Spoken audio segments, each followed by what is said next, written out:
Senator Rounds of South Dakota is recognized. Thank you, Mr. Chairman.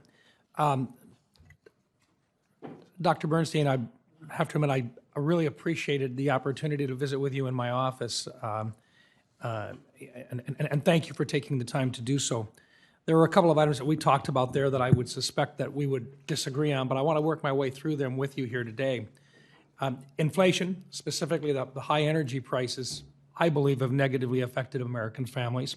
I also believe that the Federal Reserve does not have the appropriate tools to fight this inflation because it is policy induced by President Biden's plans. On President Biden's first day in office, with a stroke of a pen, he choked off the access to the Keystone XL pipeline and prohibited new oil and gas leases on public lands and waters. This sent a signal to the energy community, those people that invest in energy, that the federal government would be diverting resources away from domestic energy production. As a member of the CEA, did you recommend that action, that he shut down that Keystone pipeline on that first day? First of all, let me very much agree that meeting with you and talking about these issues was a pleasure. And I hope that in that meeting I underscored the kind of dynamics that the CEA former Republican chairs referenced about my proclivities to work with folks across the aisle and to value inputs from a diverse set of views. That's a quote. I think the important points that I tried to stress with you were less about Keystone and more about crude production under President Biden, which has been higher than any other president on record. The reason why I'm asking is because on that particular day, the president relies on advice from trusted advisors around him. I would have assumed that you would be one of those trusted advisors. So that's the reason why I asked. Did you recommend to him that he shut down the Keystone XL pipeline?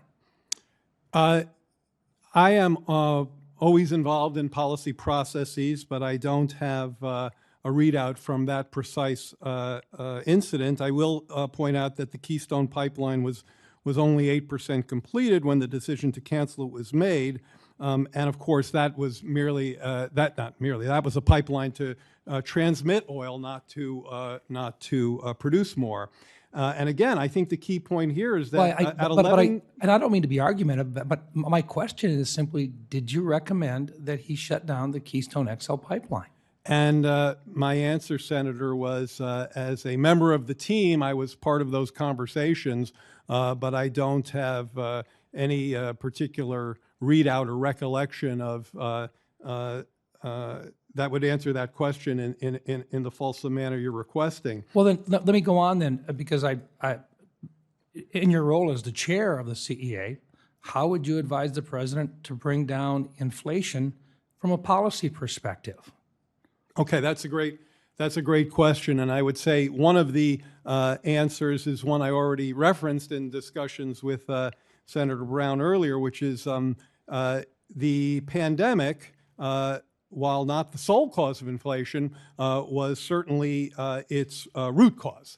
And helping to ameliorate the supply side constraints that have been such a key factor in putting upward pressure on inflation was something we took very seriously and continued to do so. Our supply side disruption task force got right to work helping to bring down the logjam at the ports. And as I mentioned earlier, goods price inflation has actually been zero or negative over the past 5 or 6 months. In terms of energy, which I know is so important to you and your state, there I think it's important to recognize that production of oil under President Biden, 11.6 million barrels per day, is highest under any president thus far.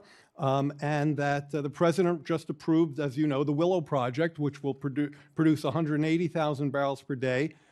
We know that there are unused leases ready to be drilled and that our oil producers have been highly profitable. Fair enough to say that the cost of energy, the cost of fuel has driven inflation up? It's definitely not that simple, and in fact, in recent time, it's gone the other way. So in the month of March, Actually, since President Biden's taken office, the price of gasoline on a per gallon basis is still about $1.30 per gallon higher than what it was when he took office. well, interestingly, it's about $1.35 below where it was in the peak of June of last year when It has been higher under his administration, but from the beginning of his administration forward, based upon advice that he's received, we've seen energy prices go up. And not all of it, in fact, a lot of it occurred prior to Mr. Putin invading Ukraine. And so the reason why I ask this is these are really important advisories. And the message that you and I had, the discussion that you and I had in my office the other day, was specific on the types of advice and the background that you would provide the president.